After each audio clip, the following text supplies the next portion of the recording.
Nice to meet you, gentlemen. We're really supposed to be sitting with people we don't know, but Well, do I you count? screwed that up. All right. Penn, you were recently quoted as saying, you should be honest with people even when you're doing magic, which is essentially lying. Can you elaborate on that?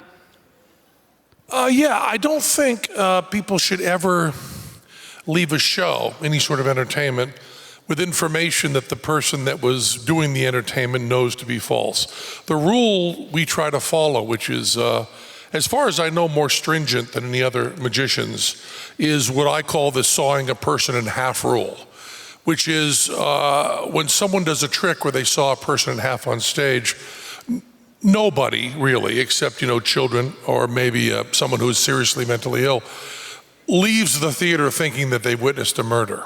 No matter how real it seems at that moment. And the one that we do in our show looks like an accident. There's a moment that looks like an accident. The saw blade goes through, and there is offal and blood and guts and so on.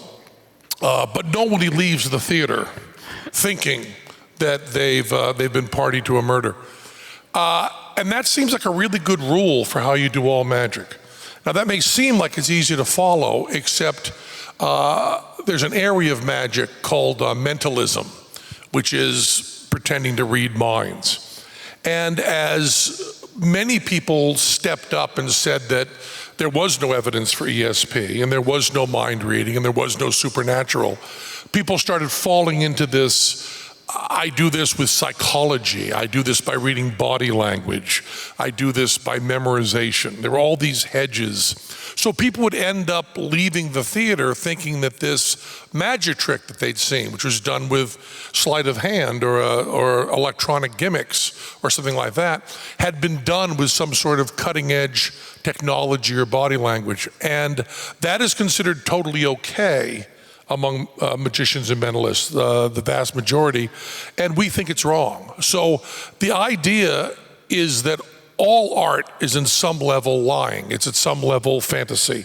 Teller likes to say that magic is the unwilling suspension of disbelief. But that doesn't give you license to cheat what reality is. So you must be completely and utterly honest, even though your job is lying.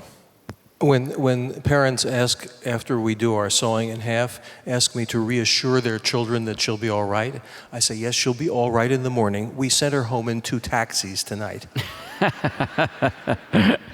Teller, by the way, his name is just Teller. I learned this backstage. He won't tell you his first name. He doesn't have it anymore. And he showed me his driver's license. It just says Teller. The people at American Express couldn't abide, and they put on his card, Teller, Teller. On the corporate one. On my personal one, it's just 1 Teller. When people leave one of your shows, what do you want them to feel or to know?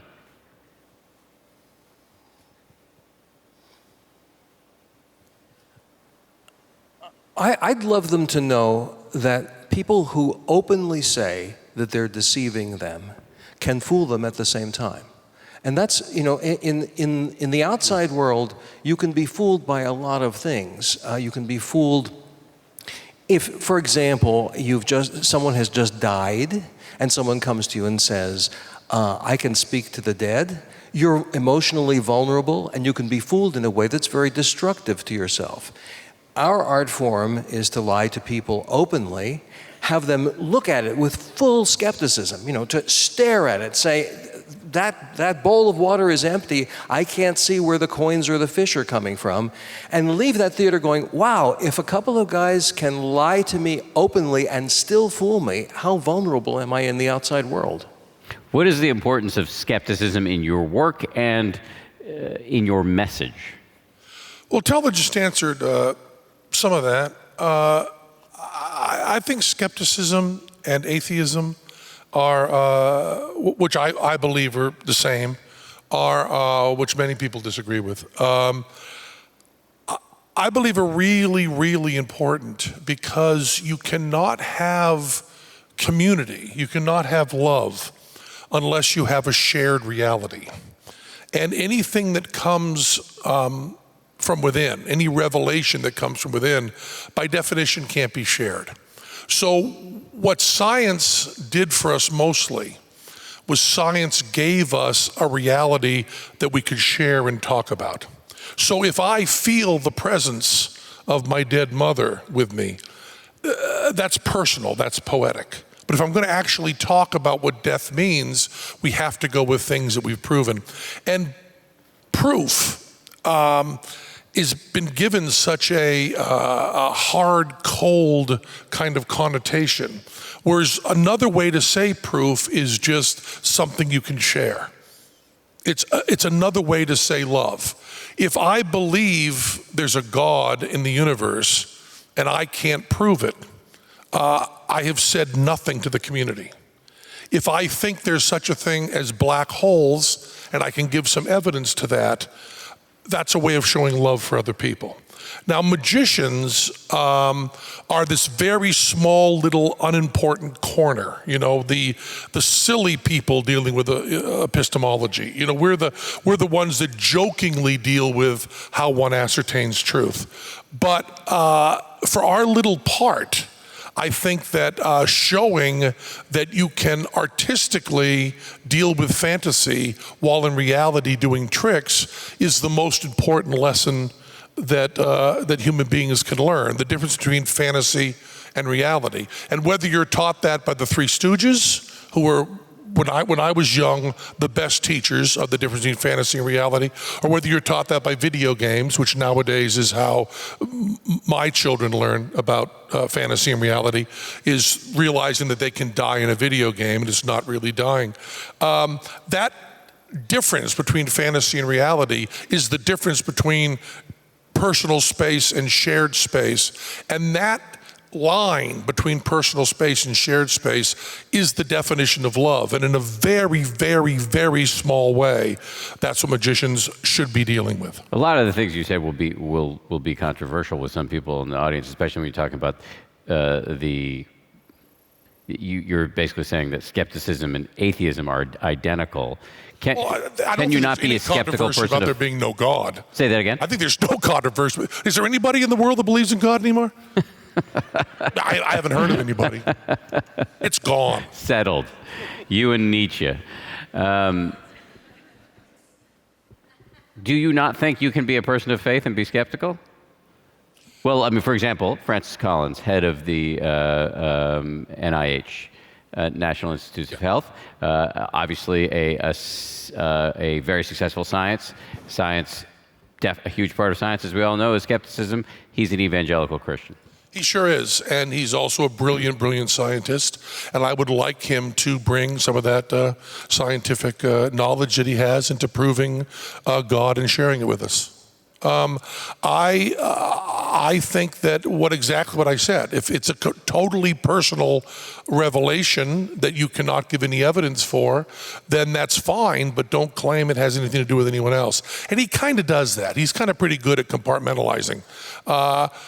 I know that I've heard a lot of the arguments for the difference between skepticism and atheism, and a lot of them seem to make sense. But for me, in the way I deal with it, it's not a distinction that's interesting to me when I'm talking. Has anybody ever fooled you with a trick? All the time. I mean, we actually have a TV show called Penn Teller, Fool Us, and we bring magicians on, and these magicians attempt. I hate these competition shows in which people come on and show their best talents, and then people who are totally unqualified go, "Oh, I really liked him." That drives me crazy. I think there should be objective criteria. So we have this magic competition show, and the objective criterion on it is, can they fool us? And if they fool us, they win. And if they don't fool us, they lose. But of course, ultimately in this little show, everybody wins because they all get on TV and people become fond of them and they become famous and very, very happy. But yes, it happens all the time. Are fame and happy, do they always go together? They are absolutely the same.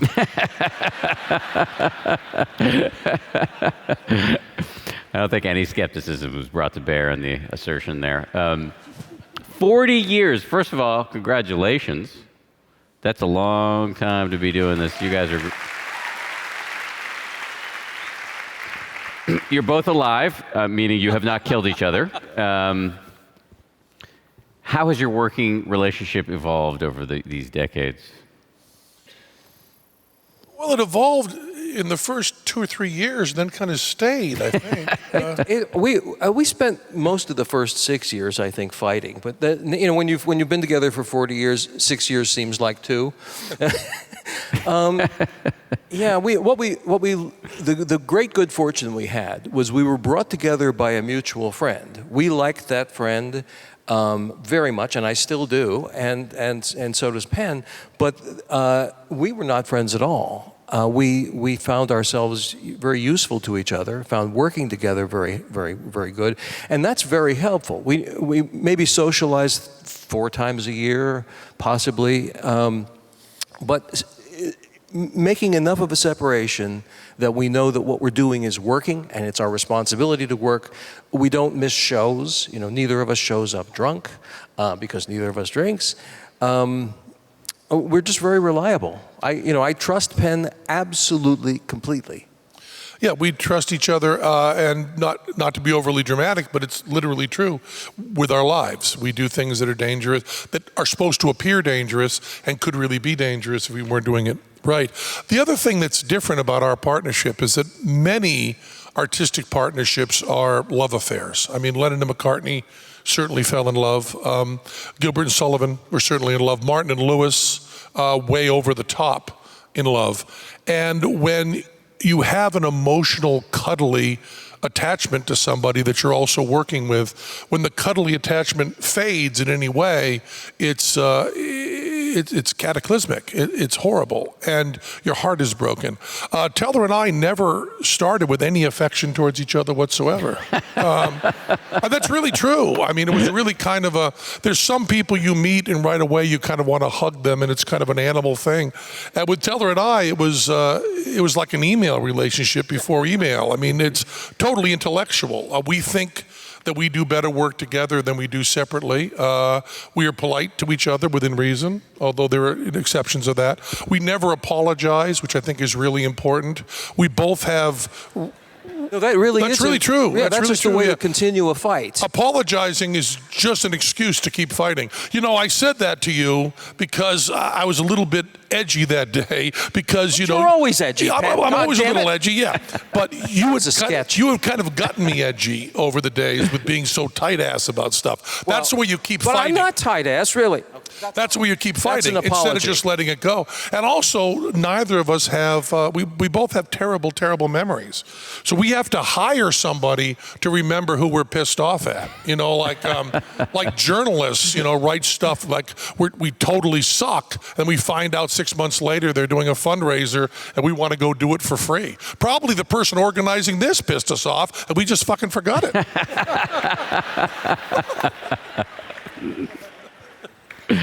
I feel, in the remaining moments, I feel I would get in trouble if I didn't ask this. But since the theme is edges, do you feel that you have consistently and continue to push the edges of magic? I don't know about us, but I have always thought that the people who do the most interesting work in an art form don't quite belong there. I think that somebody like Bach did really, really, really interesting things with counterpoint because he had all the instincts of a dramatist, right? So while other people are going, yes, I'll make this all work nicely together, the stuff that he does really adds up to something outside that. That's just a little crackpot theory of mine. There's also, there was a thing written by the residents, Gary Panter out of San Francisco, the Ross Talk Manifesto, that said, if you don't like supermarket music, for Christ's sake, start making supermarket music. I hated magic, still do, really. I loved the Velvet Underground, and I loved Bob Dylan, and I don't understand Guns N' Roses at all. Guns N' Roses confuses the fuck out of me, because Guns N' Roses love the Rolling Stones, and there is a Rolling Stones. So why don't they just listen to the Rolling Stones? If someone is in a form that you love and they're doing a great job, stay away from it. I knew that I didn't have a chance in show business against Bob Dylan and the Velvet Underground because they're really, really, really good. But I knew we could do well against magicians because they blow. And the thing I hated most about magic was the patter. And look who I hooked up with. He meant that in a good way. I did. So I think it's time for a trick, an illusion. You ready? What's a trick? We like the term trick. You like is trick? good, yeah. All right. Illusion is a term of art. Okay. That means an actual visual thing, you know. But tricks are just swindles, lies, ripoffs. That's what we do. We're going to get somebody from the audience. Okay. I'll see you guys later. A mic here. I'm going to make this. This is a really weird thing we're going to do. This is probably the strangest thing we do. What's that? There's stairs right here. Yeah, shut up. This is probably the strangest thing we do. And it's about how magic works. It's really not a magic trick. It's more about how magic works. And we're going to do magic for one person. I just have to ask, do you wear contact lenses? No, come up here. What's your name, please? Audrey, come up here, please, Audrey. Now, the only place the magic's going to happen is inside Audrey's head. We're not going to fool anyone at all. Just come up here and just face the audience, Audrey. This is Teller here. Tell this is Audrey. And now, Audrey asked about contact lenses. Now, even though the lights are kind of up and the house lights have gone down, even though it's a little hard to see in there, you have a really clear sense in your memory of like where you're seated and who's sitting around you, probably what they're wearing, walk out to the lobby. All that's memorized. All that's inside your head.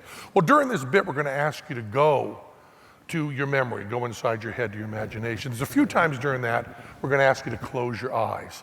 Now, to make sure you keep your eyes shut for the whole thing, we'll put our fingertips very lightly on your eyelids. Is that going to be too weird for you, Audrey? Okay, face the audience, Audrey. Close your eyes. Let's give it a try. Put our fingers right there. Is that too creepy? It's certainly creepy, just not too creepy, right? Yeah.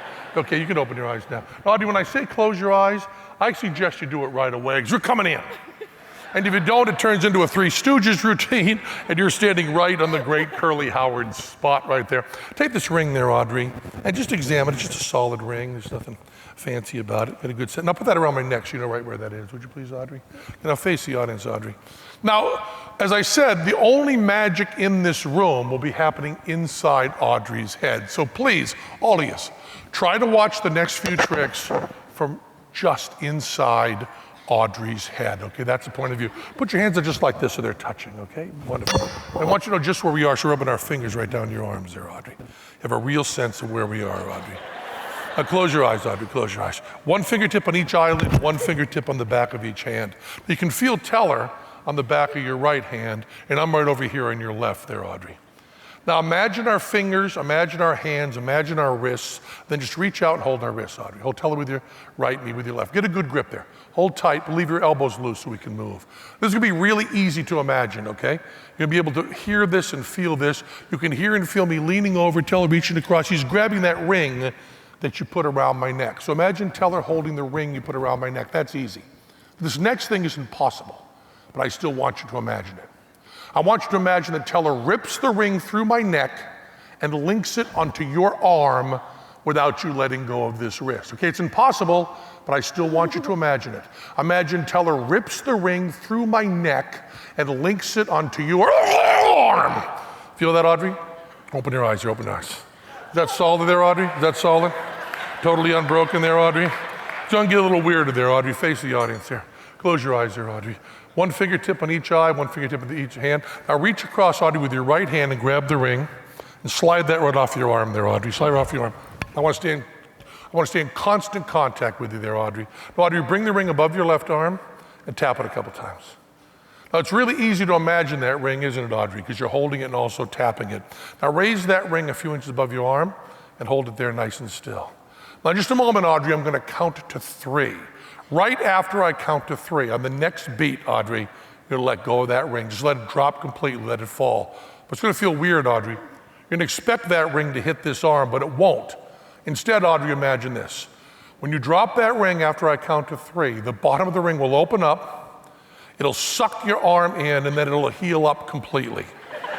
When you drop that ring, it'll link onto this arm without me letting go of this wrist. And if you people can watch this from inside Audrey's head, this may be the biggest miracle you ever experience. Right after 3 there, Audrey, and 1, 2, 3, drop. Feel that, Audrey? Open your eyes there, Audrey, open your eyes. Is that solid there, Audrey? Totally unbroken? One more, Audrey, face the audience there, face the audience. Close your eyes there, Audrey, close your eyes, close your eyes. Take the ring in both hands there, Audrey, take it in both hands. Make sure the ring is solid, get a good feel for it there. Yeah, good. Now hold the ring with your right hand and let it go with your left, yeah. Now bring your fingers up and replace our fingertips on your eyes. So blindfold yourself with your hands. You know, just one hand. There you go, beautiful. Now you've made a solid ring, haven't you, Audrey? From your face to your fingers, to your hand, to your arm, to your elbow, to your arm, to your shoulder, to your neck. That's a solid, unbroken ring of flesh. There's no way we could link anything onto this arm without these fingers coming away from your face. Let me have the ring here, Audrey. Imagine this, and 1, 2, 3. Feel that, Audrey? Open your eyes, open your eyes. Is that solid there, Audrey? You have a sense of where I am? Sense of where Teller is? Sense of where your seat is right there. Watch your step there, Audrey. That's Audrey there. Audrey. Audrey. My name is Penn Teller, partner Teller. We're Penn Teller. Stand over there. Thanks so much.